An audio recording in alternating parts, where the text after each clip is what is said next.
बात तो हो चुका है। अब मैं हो गया हूँ।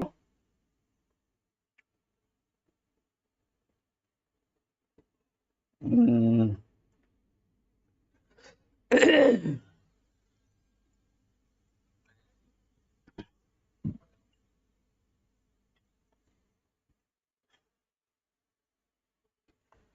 सभी देख पा रहे होंगे।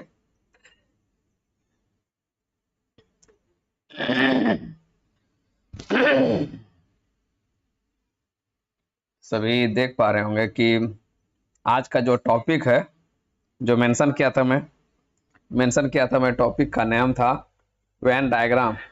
वेन डायग्राम जो था, वेन डायग्राम किसके ऊपर पड़ा? वेन डायग्राम एक जॉन वेन के नाम से पड़ा, जो अंग्रेजी तर्कशास्त्र है, उनके नाम पे पड़ा। और उनकी पैदाइश हुई थी 1834 ईस्वी में, और लास्ट स्टेज तक वो 1883 ईस्वी में वफात हो गई इनकी। के नाम पर रखा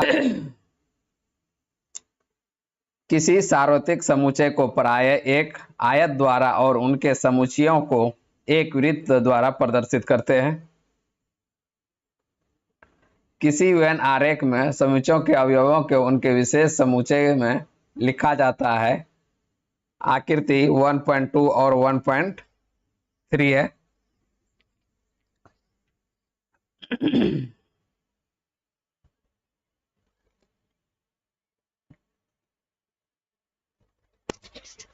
वन मिनट।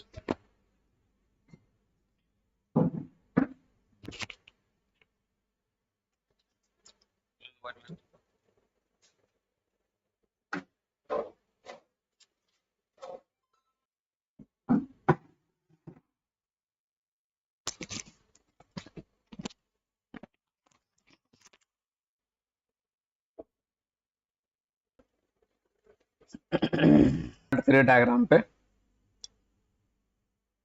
इसमें इसको यू से डिनोट किया है। इस डायग्राम का पूरे अंदर में, यूनियन के अंदर में, यूनियन का मीन्स है यहाँ पे, इसको किससे डिनोट करते थे?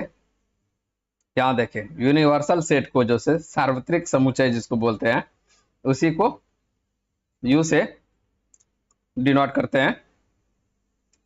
सार्वत्रिक समुच्चय और वेन डायग्राम दोनों एक तरह से देखा जाए तो एक ही जैसा है।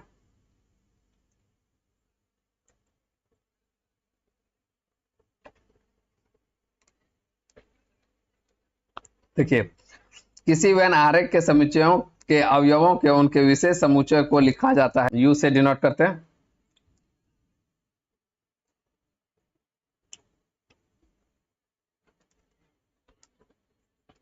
यू से डिनोट करते हैं यहाँ पे। और इस प्राय ये आयत द्वारा उसके उप समुच्चयों को एक वृत्त प्रदर्शन द्वारा प्रदर्शित करते हैं। एक वृत्त द्वारा प्रदर्शित करती है उप समुच्चय को। उप समुच्चय का यहाँ पे जो मेंशन किया गया है, उसको सर्कल में डिनोट किया गया है। और सार्वत्रिक जो है, सार्वत्रिक समुच्चय जो है, उसको एक आयत के रूप में या रेक्टेंगल में डिनोट किया है। वो यू से यहाँ पे डिनोट कर ही दिया है। और इसमें u इक्वल टू जो होगा, u जो इक्वल टू होगा, सारे होगा 1 2 3 4 5 6 7 8 9 10। ये जो है 10 सारे 1 2 3 ऐसे ऐसे कहाँ तक? 10 तक सारे अवयव एप्सिलॉन है। तो इसमें एक सार्वत्रिक समुच्चय है। यह क्या है? एक सार्वत्रिक समुच्चय है। और a इजकल टू, इसको यहां पे a से डिनोट किया गया है। a क्या है? उप समुच्चय है। a इजकल टू जो किया गया है, इसका जो अवयव है 2 4 6 8 10, 2 4 6 8 एंड 10। यह है उसका एक उप समुच्चय है। किसका उप समुच्चय है? इसका एक यूनियन का उप समुच्चय ए है।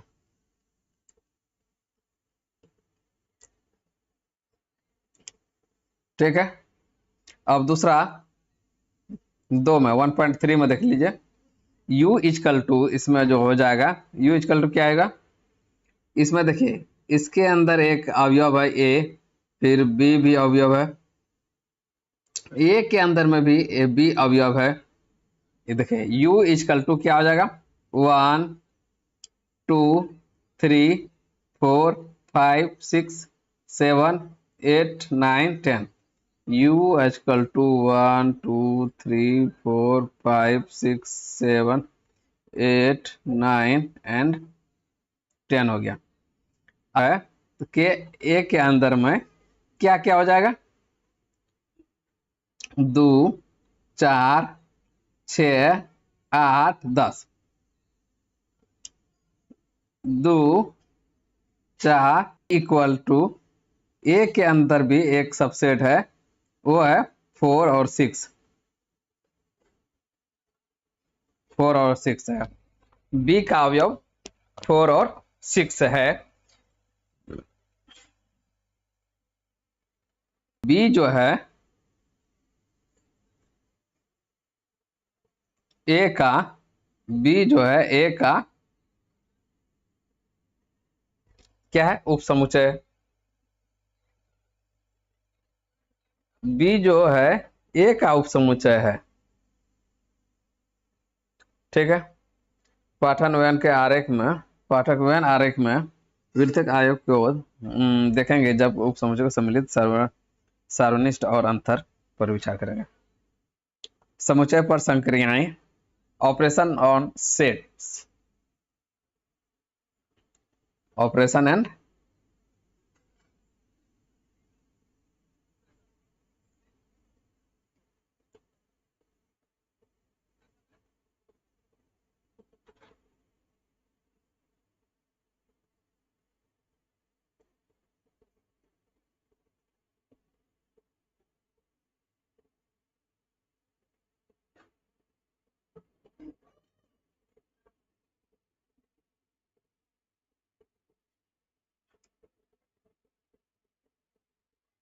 यहाँ पे थोड़ा सा हटा दिया हूँ।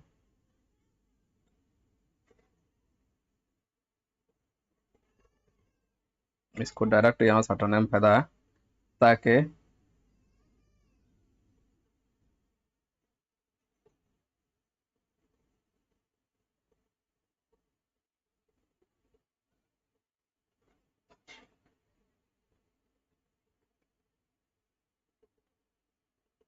एक मिनट।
चलिए, तो हम कहाँ थे?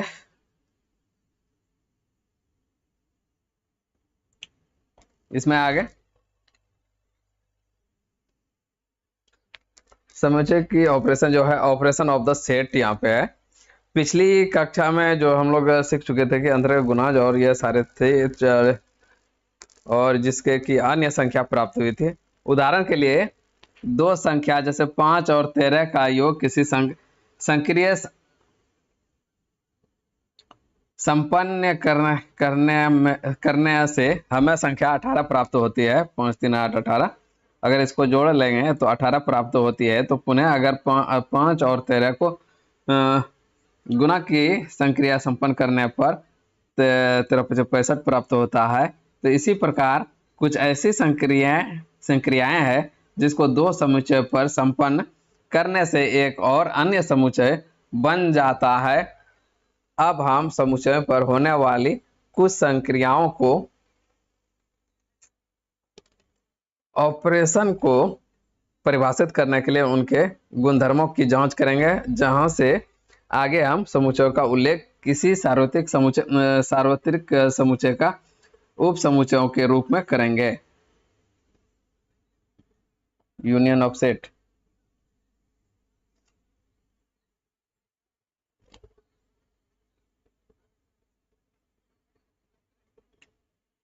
यहाँ पे हो गया। अब दूसरा पॉइंट है कि यूनियन ऑफ सेट।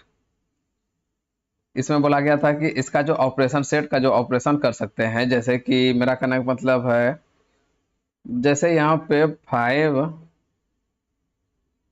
13 है, इसको अगर जोड़ेंगे तो 18 होता है। अगर इसको अगर गुना करते हैं, इसको जोड़ते हैं तो ऐसे होता है, और 5 गुना ऐसे 13 करते हैं तो 65 होता है। इसी प्रकार से थोड़ा सा आगे पीछे सेट को गुना या ये करेंगे तो उसके हिसाब से क्या होगा, दो समुच्चय का संपन्न करने से एक अन्य समुच्चय बन जाता है, एक दूसरे का रूप ले लेता है। उसको हम लोग ऑपरेशनल सेट कहते हैं। उसको हम आगे देखेंगे, उदाहरण के तौर पर तो नहीं दिया है इसमें।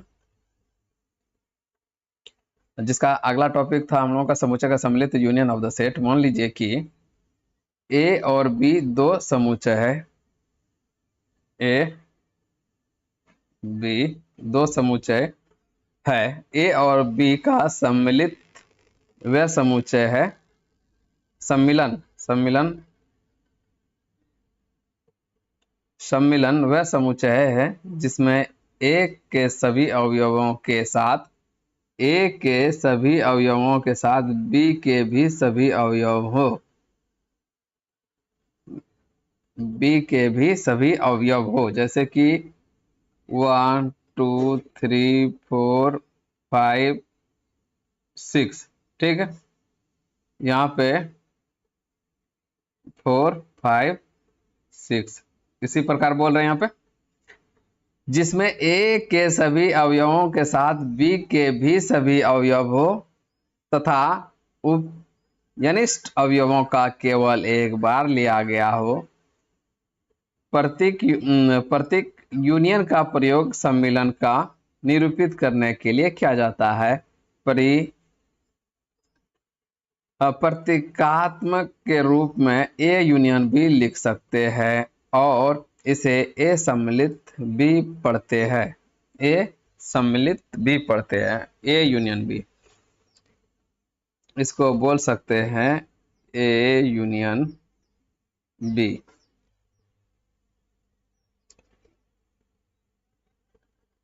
उदाहरण के तौर पर यहाँ देखिए, लिखने का तरीका, ए और बी के सम्मिलित समुच्चय जिसमें कि ए के सभी अवयव के साथ बी के सभी अवयव हो। मैं लिखा तो ठीक हूं भाई, लेकिन यहाँ लिखा कुछ और है, देखते हैं। मान लीजिए कि ए इजकल टू जो है, ए इजकल टू 2 4 6 8 और B equal to 6 8 10 12। A union B ज्ञात कीजिए। ठीक है, ए यूनियन बी अगर ज्ञात करेंगे तो क्या हो जाएगा, इसका अवयव और इसका अवयव दोनों का मिल जाएगा। यहाँ पे 2 4 6 8 10 और 12 हो जाएगा। ठीक है,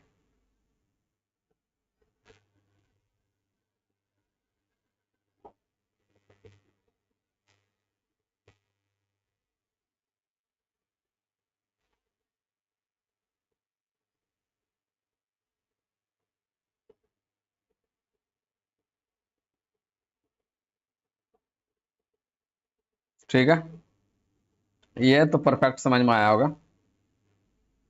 दूसरा उदाहरण लेते हैं।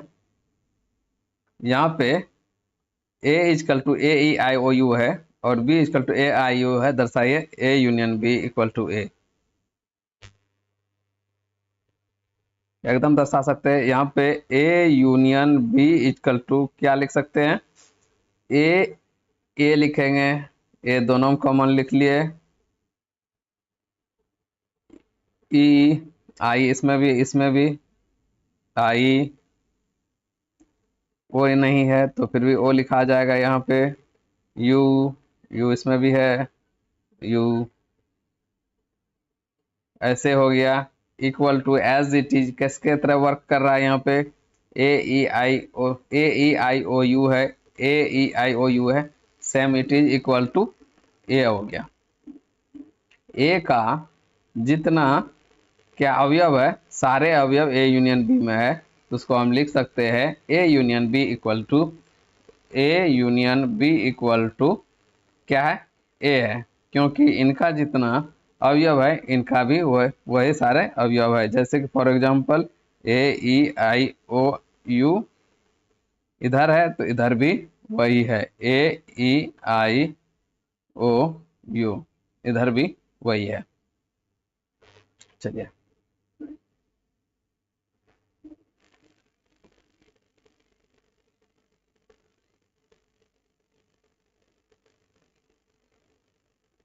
एक चीज और भी लिख सकते हैं इसमें, यहाँ पे जैसे बताया कि अर्थात इसको यह भी लिख सकते हैं कि बी जो है ना ए का सबसेट है, बी जो है ए का सबसेट है, बी ए का सबसेट है।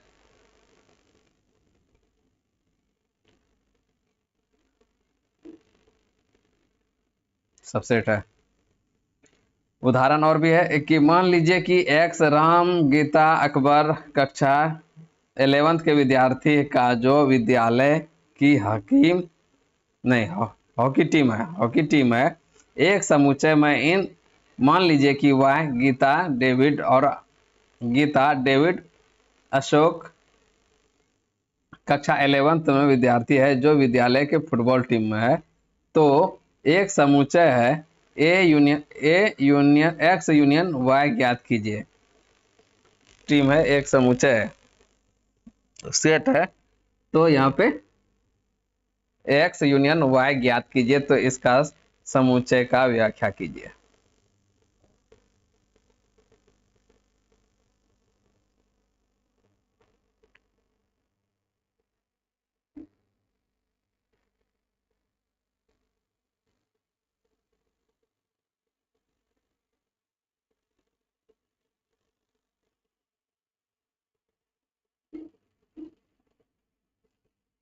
यहाँ पे हम लोग ए यूनियन बी निकालेंगे, ठीक है।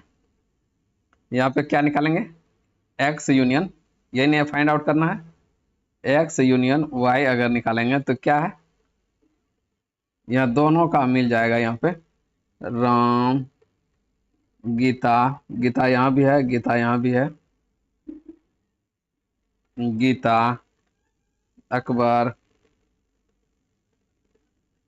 यहाँ पे क्या है, डेविड है, अशोक, अकबर और डेविड हो गया, अकबर और डेविड हो गया, और बचा कौन, अशोक बचा। यहाँ अकबर है या अशोक है, ये हो गया इनका एक्स यूनियन वाई।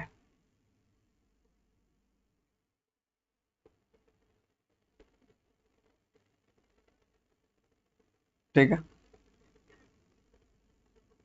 यहाँ पे लिखा हुआ राम गीता अकबर डेविड अशोक, यही है, हाँ यही है। दो समुच्चय ए और बी एक सम्मिलित समुच्चय है, वह समुच्चय है जिसमें वह सभी अवयव है जो या ए में बी है, तो उन अवयवों को सम्मिलित करते हुए जो दोनों में प्रतीकात्मक रूप में लिखते हैं, A union B is equal to क्या लिखते हैं,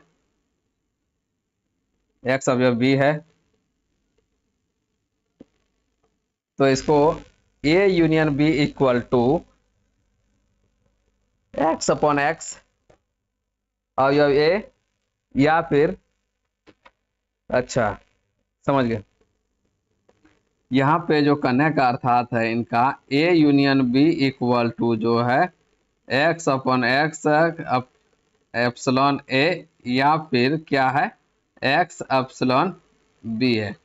एक, या तो फिर बोल रहा है क्या कि एक्स का जो अवयव है ए है,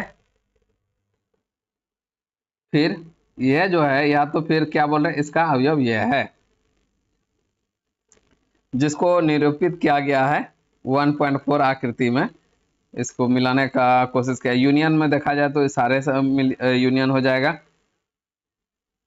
यूनियन में सारे आ जाएगा। कुछ पार्ट है जो इनका अवयव भी है, ए का भी अवयव है और बी का अवयव है। जैसे मेरे ख्याल से यहाँ पे मैं ए इजकल टू मैं लिख सकता हूँ 1 2 3 4 है, उसके हिसाब से बी इजकल टू जो होगा क्या है 4 5 6 है।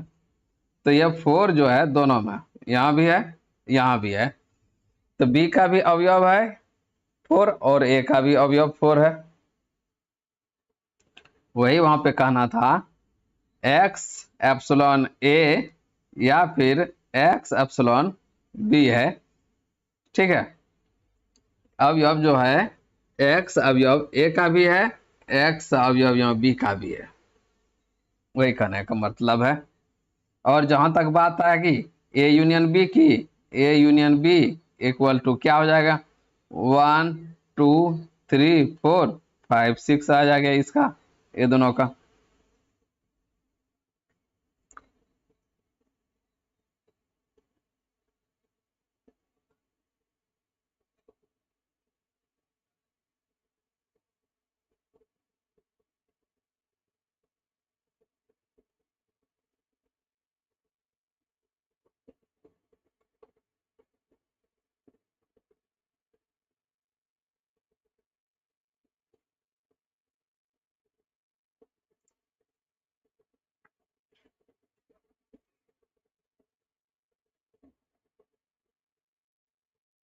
इधर हटा दे रहा हूँ, फिर बाद में उधर हटा दूंगा यहाँ इसको।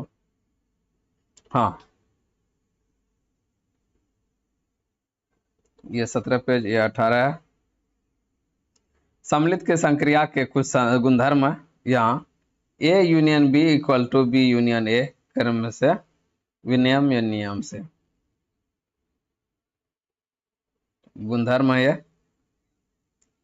अगर ए यूनियन बी और बी यूनियन ए कर्म विनियम नियम से, विनियम नियम से, और यहाँ पे दूसरा है A union B B union C equal to A union B union C, यह क्या है सहचर नियम से।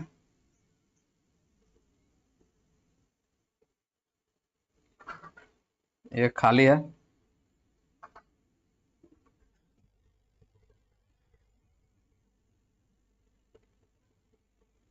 ए यूनियन ई जो है खाली सेट है, A union blank set equal to A. और यहाँ पे जो है तीसरा नंबर में जो है ये खाली सेट है, ये इसका लिखने का जो तरीका है ये क्या है खाली सेट है। अगर इन दोनों को मिला भी देंगे तो खाली सेट को मिला देंगे एक के सेट में तो क्या फर्क पड़ने वाला, जैसा था वैसा ही रहेगा। ये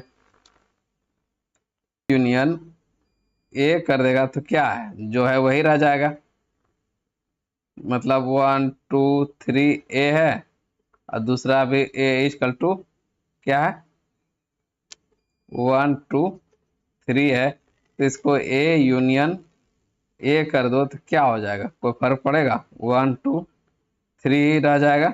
तो वही है A union A equal to A, वर्ग सम नियम से। यून U union A equal to, U means यहाँ दूसरा है, यू का नियम है, यू इक्वल यहाँ पे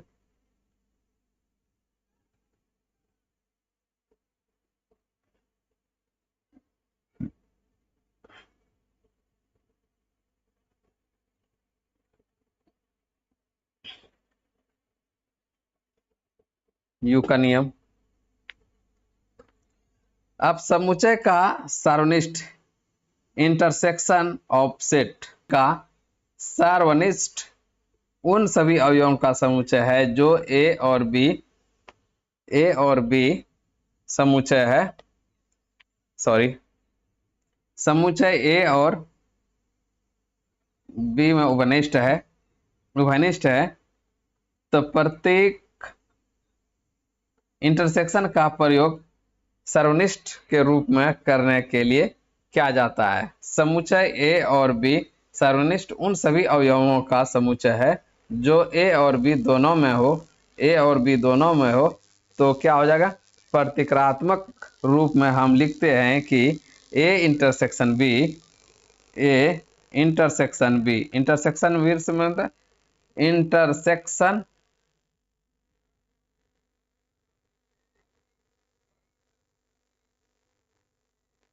यहाँ पे क्या हो जाएगा, यहाँ पे देख लिया जाए तो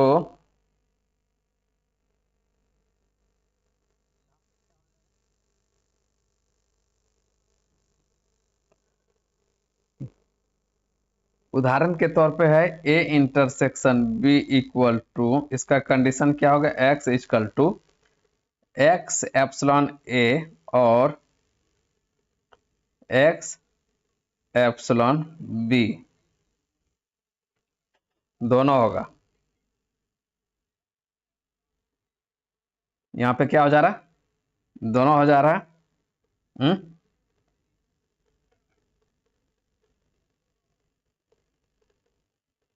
चलिए यहाँ पे दोनों हो जा रहा है, यहाँ पे या में नहीं लिख सकते हैं कि ये भी हो सकता है, जैसे कि यहाँ पे लिखा गया है कि ये जो है अवयव एक्स अवयव जो है ए में भी हो सकता है और बी में भी हो सकता था। पहला कंडीशन क्या था, यूनियन में क्या था, यूनियन का जो कंडीशन था वो या वाला कंडीशन था। क्या वाला था, या वाला कंडीशन था। ठीक है, उदाहरण के तौर पर 12 के समुच्चय ए और बी पर विचार कीजिए कि ए इंटरसेक्शन बी ज्ञात कीजिए। कि हम देखते हैं कि केवल 6, 8, 6 हो तो अवयव है, केवल 6 और 8 ही ऐसे अवयव है जो ए और बी दोनों में उभयनिष्ठ है। अतः कहने का मतलब है यहाँ पे ए 6, 8, ठीक है, इसका अवयव है। अब बी इक्वल टू जो है 6, 8, 9, 10, ये सारे अवयव है। लेकिन इसका ए इंटरसेक्शन बी अगर निकालेंगे तो क्या निकलेगा, जो मिल रहा है इसमें वही लिखाएगा। तो क्या क्या लिखा मिल रहा है, 6 और 8 मिल रहा है, इसलिए हम लोग 6 और 8 को ही लिखेंगे। यहाँ पे ए इंटरसेक्शन बी की बात हो रही है। तो दूसरा उदाहरण है, उदाहरण 14 के समुच्चय 18y के विचार कीजिए कि x इंटरसेक्शन y ज्ञात कीजिए। तो हम देखते हैं कि केवल गीता ही एकमात्र ऐसे अवयव है जो दोनों में उभयनिष्ठ है, अतः गीता ही निकलेगा। सेम चीज समझ लो, इसका दूसरा उदाहरण में ख्याल लेते तक है। अब यह न्यूमेरिक वैल्यू दिया हुआ है यहाँ पे, अब इसमें थोड़ा सा ठीक लगेगा। उदाहरण यह है कि ए में अवयव है 1, 2, 3, 4, 5, 6, 7, 8, 9, 10 है, 10 अवयव है इसमें। और बी में है 2, 3, 5, 7, 2, 3, 5, 7 है। तो ए इंटरसेक्शन बी जो निकालेंगे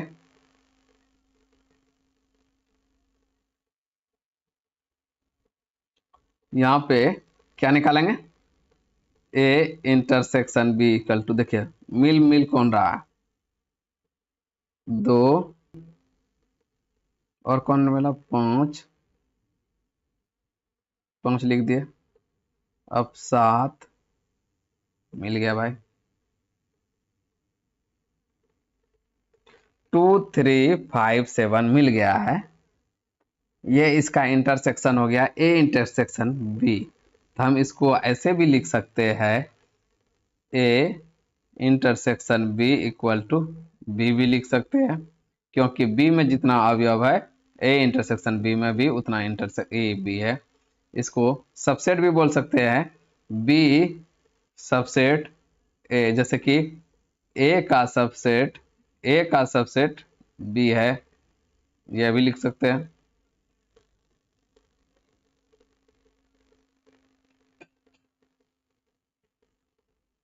अच्छा लिखा हुआ है जी यहाँ पे, अरे तो ध्यान नहीं दिया। चलिए आगे चलते हैं कि समुच्चय ए और बी का सार्वनिष्ठ उन सभी अवयवों का समुच्चय है जो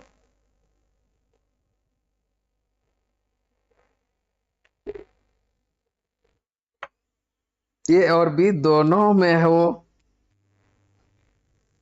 प्रतीकात्मक रूप में है। तो इसे लिखते हैं कि A intersection B equal to x upon X, X epsilon A, मतलब ए का जो अवयव एक्स है और बी का अवयव भी एक्स है। ये पार्ट दोनों में कॉमन है, ये यूनियन से इसको निरूपित किया गया है। ये यूनियन नहीं है, यह क्या सार्वत्रिक समुच्चय है, यह U इक्वल टू सार्वत्रिक समुच्चय है, ठीक है, सार्वत्रिक सेट है।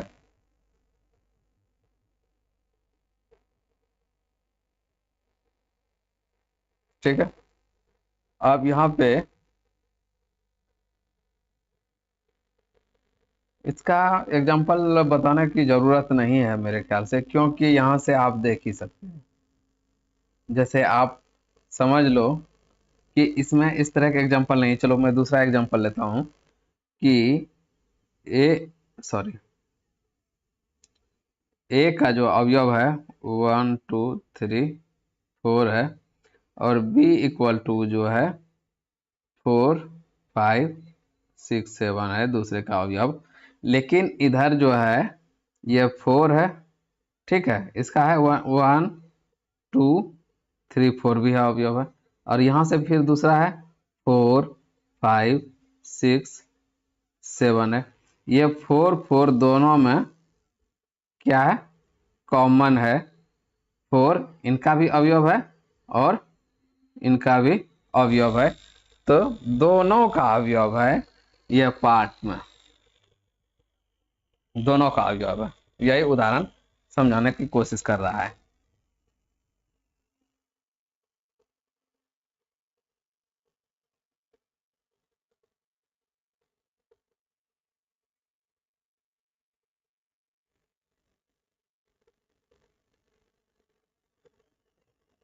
लेकिन यहाँ पे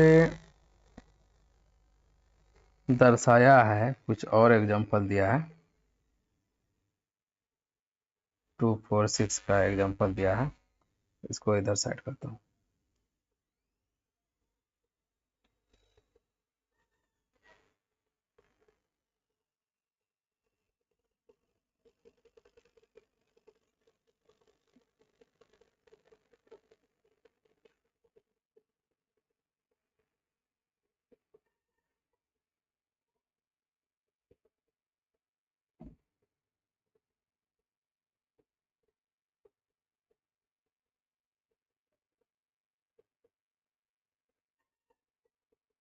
यहाँ पे जो है एक चीज और दूसरा चीज बोला गया, यदि ए और बी दोनों का समुच्चय A intersection B equal to खाली हो तो ए और बी। अच्छा यह दूसरा एग्जांपल है, यहाँ से दूसरा एग्जांपल है, मैं सोच रहा था इसी का एग्जांपल है, लेकिन नहीं, इसका एग्जांपल यह पार्ट नहीं है, यह पार्ट दूसरे का एग्जाम्पल है। ठीक है, मैं यहाँ पे समझाना चाह रहा था, वो समझ में आ गया। अब यहाँ पे चलते हैं, ए और बी दोनों का समुच्चय जो है, A intersection B equal to, क्या है ये, क्या है, खाली अवयव है ये, खाली है। इसको दो तरह से नोट करते हैं, ऐसे भी लिखते हैं, ये ब्लैंक सेट है, इसको बोलते हैं ब्लैंक सेट। इसको निरूपित करते हैं, ऐसे भी निरूपित करते हैं, ब्लैंक सेट है। तो उसके लिए बोला जा रहा है कि ए इजकल टू 2468 है, ए इजकल टू 2468 है। यहाँ पे बोला जा रहा है ए इजकल टू 2468 है। ठीक है, और दूसरा जो है यहाँ पे,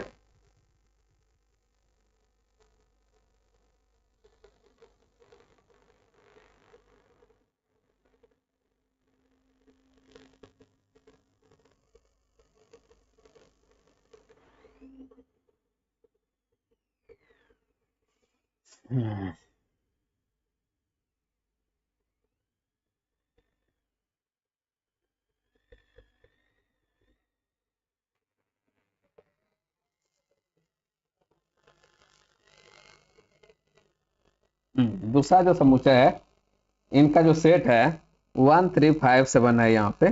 तो ए और बी, ए और बी का संयुक्त समुच्चय, क्यों ए और बी में कोई अवयव अविष्ट नहीं है, और वह संयुक्त समुच्चय का वेन आरेख द्वारा निरूपित किया जा सकता है। आकृति 1.6 में, 1.6 में दर्शाया गया है। क्योंकि एक दूसरे जो सेट है वो आपस में मिल ही नहीं रहे हैं, लेकिन यहाँ पे हम लोग सार्वत्रिक समुच्चय जो है, यूनिवर्सल सेट जो है, सार्वत्रिक समुच्चय को यूनिवर्सल सेट बोलते हैं। एक मिनट, हाँ, यूनिवर्सल सेट बोलते हैं सार्वत्रिक समुच्चय को। ए एंड बी सबसेट या सेट्स बोलते हैं इसका। यूनिवर्सल सबसेट का जो, यूनिवर्सल सेट का जो है सबसेट ए और बी है। इसमें जितने भी अवयव हो जाएगा, इसका अंदर में सारे आ जाएगा।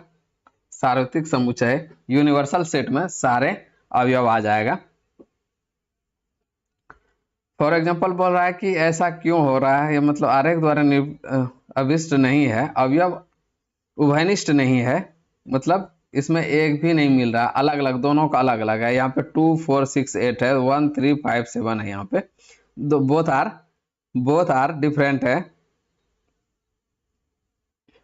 दोनों का अवयव भी है, वो भी डिफरेंट डिफरेंट है, इसलिए इसको ऐसे निरूपित किया है। ए का कुछ और है, 2468 है, इसका 1357 है यहाँ पे। ठीक है, अब दूसरा देखें, सार्वनिष्ठ संक्रिय में कुछ गुणधर्म है। A intersection B is equal to B intersection A. चलिए, कोई दिक्कत नहीं, अभी पीछे भी देखें हम।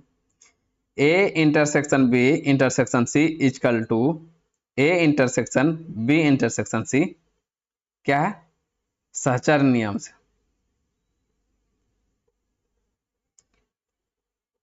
इंटरसेक्शन यहाँ पे blank set intersection A is equal to blank ही होगा,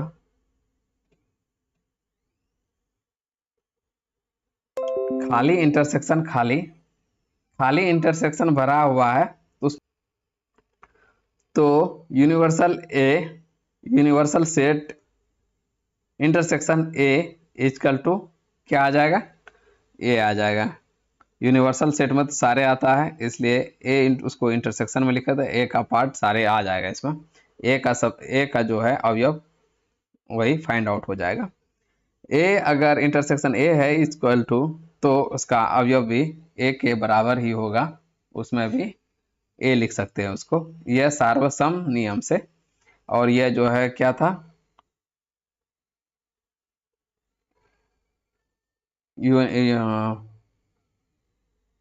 यूनिवर्सल के नियम, यूनिवर्सल सेट के नियम से। A intersection into B union C, B union C equal to A intersection B union A intersection C, ऐसा लिखा आएगा यह फॉर्मूला। कहां से? वितरण का बंटन नियम, वितरण या बंटन नियम। अच्छा, बांट दिया। ए इंटरसेक्शन बी और ए इंटरसेक्शन सी दोनों यूनियन हो जाएगा, अर्थात यूनियन वितरण होता है और इंटरसेक्शन वितरण होता है और यूनियन पर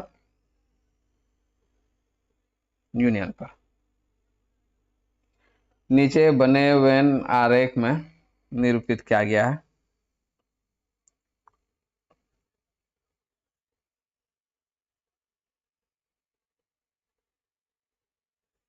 यहां पे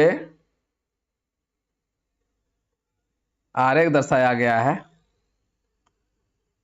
ए में इतना खाली पड़ा हुआ, ये भरा हुआ, ये भरा हुआ है। ये इंटरसेक्शन है, इतना पार्ट इसका इंटरसेक्शन ए पार्ट है। जितना जितना इंटरसेक्शन इसमें चला गया है उतना उतना। एक मिनट, फॉर एग्जांपल के रूप में देखा जाए यहाँ पे तो 1 2 ये 3 हो सकता है, 3 यहाँ पे 3 4 3 4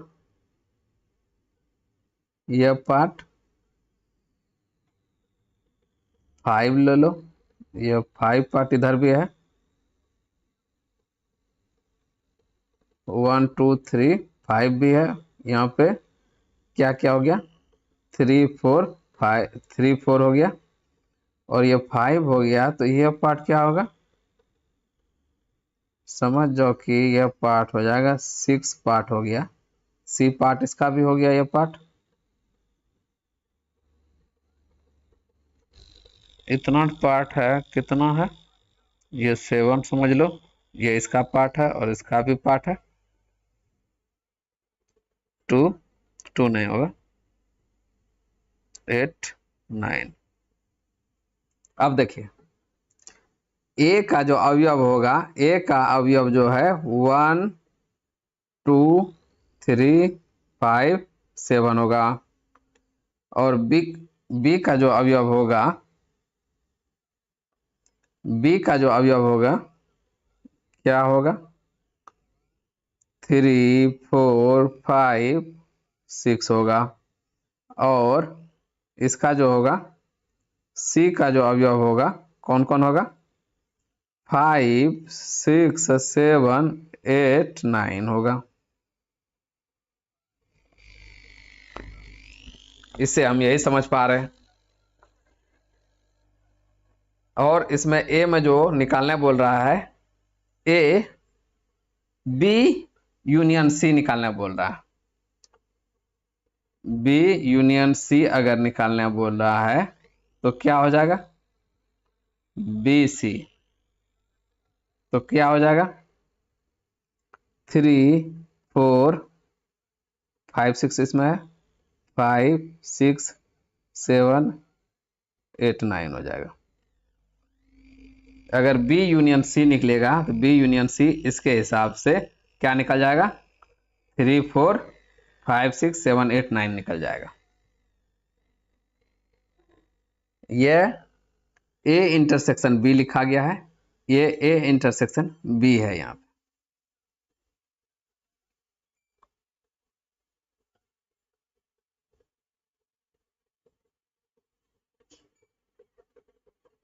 यहाँ भी है, ये मतलब लिखने की कोशिश किया गया है। A intersection B, A intersection B नहीं, पहले है B union C. B union C है। बी यूनियन सी में बोल रहा है क्या? ए इंटरसेक्शन बी जो है बी यूनियन सी का निकला है।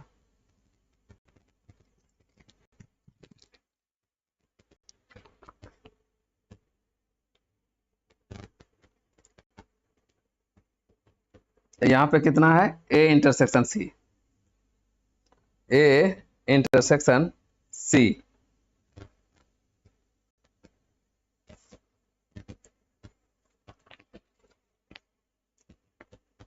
यहाँ पे मेंशन 55 नंबर में क्या क्या है, A intersection B union A intersection C. इसकी इसके अकॉर्डिंग यह डायग्राम बनाने की कोशिश किया गया है, लेकिन थोड़ा सा अच्छा होता कि अगर यहाँ पे एग्जांपल देता थोड़ा सा तो ज्यादा बेहतर होता।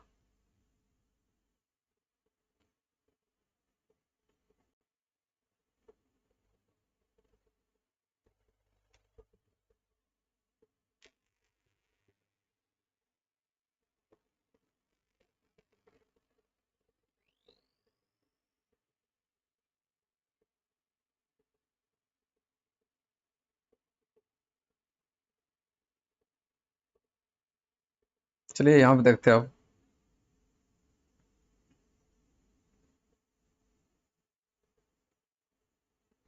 समुच्चय का अंतर जो है, डिफरेंस ऑफ द सेट, यहाँ पे है। ये 19 नंबर का पेज नंबर 19 था, पेज नंबर 19 था, ये 20 है। यहाँ पे 1.10.3 है, समुच्चय का अंतर जो है, डिफरेंस ऑफ द सेट, समुच्चय ए और बी का अंतर उन अवयवों का समुच्चय है जो ए में बी में नहीं है। क्या है वो समुच्चय है जिसमें बी में नहीं है, ए में है किंतु बी में नहीं है।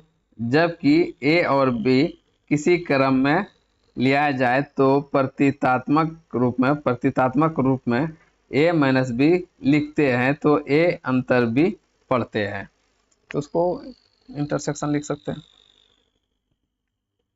यहाँ पे मान लिया जाए कि a इजकल टू 1 2 3 4 5 6 है, यहाँ दूसरा क्या है 2 4 6 8 है।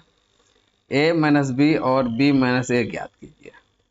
तो हम देखते हैं a माइनस बी निकालेंगे, a minus B equal to निकालेंगे तो क्या निकल जाएगा, जितना है 2 4 6 8, 2 4 2 4 6, 8 तो है नहीं, 8 को छोड़ दे तो बचा मेरे पास क्या 1 3 5, 1 3 5 बचा। 1 3 5 जो है ए का अवयव है, किंतु बी नहीं है, किंतु बी में नहीं है, बी में है ही नहीं, जो जो इसमें है वो इसमें है ही नहीं। अब बोल रहा है कि बी माइनस ए निकालो, अब बी माइनस ए निकालो, क्या बचेगा जी, इसमें से इतना घटा देंगे तो मेरा कितना तक है, देखिए यहाँ पे 2, यहाँ पे 2 है,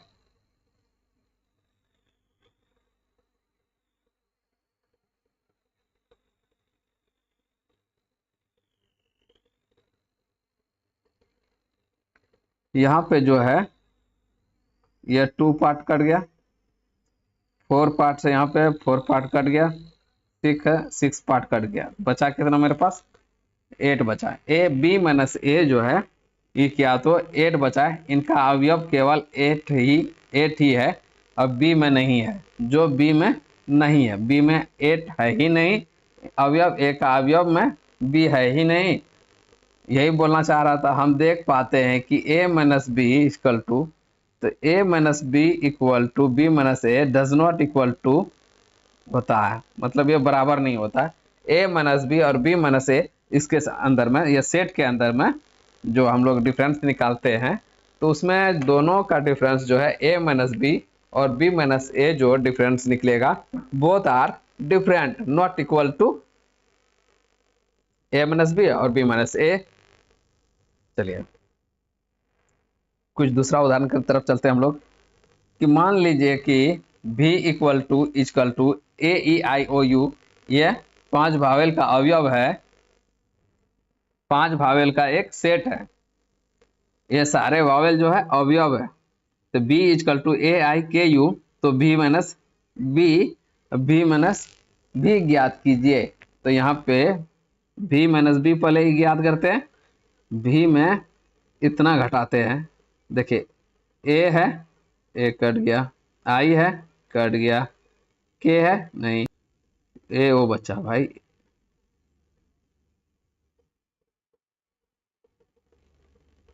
बचा कितना, ई और ओ बचा। अगर मैं यहाँ पे कहूँ बी माइनस भी निकालो, तो बी माइनस भी जो निकालेंगे तो क्या हो जाएगा, ए काट दिए, आई है तो आई काट दिए, यू है तो यू काट दिए, तो बचा क्या, के, बचा यहाँ पे K, B minus B equal to K, क्या बचा, के बचा, क्योंकि अवयव के समुच्चय बी में है, क्योंकि के समुच्चय जो है बी में है परंतु भी में नहीं है। के जो अवयव है, के अवयव जो है भी में नहीं है, बी में है। और हम देख सकते हैं कि B minus B equal to K निकला है, B minus B, E I O U, दो सॉरी ई ओ, ये अवयव निकला हुआ है, तो बोथ आर डिफरेंट। तो हम लोग यहाँ लिख सकते हैं, इसको एक निरूपित करेंगे अगर, तो A minus B equal to x upon x, epsilon A और X does not epsilon B, मतलब एक्स का अवयव बी नहीं है, बी का अवयव एक्स नहीं है, और यहाँ पे एक्स अवयव है ए का, यही कहने का इनका तात्पर्य है। दोनों समुच्चय और बी के अंतर में वेन आरेख द्वारा दर्शाया जा सकता है, जैसे 1.8 है इसमें दर्शाया गया हुआ है। टिप्पणी, यहाँ पे समुच्चय जो है A minus B equal comma A intersection B और बी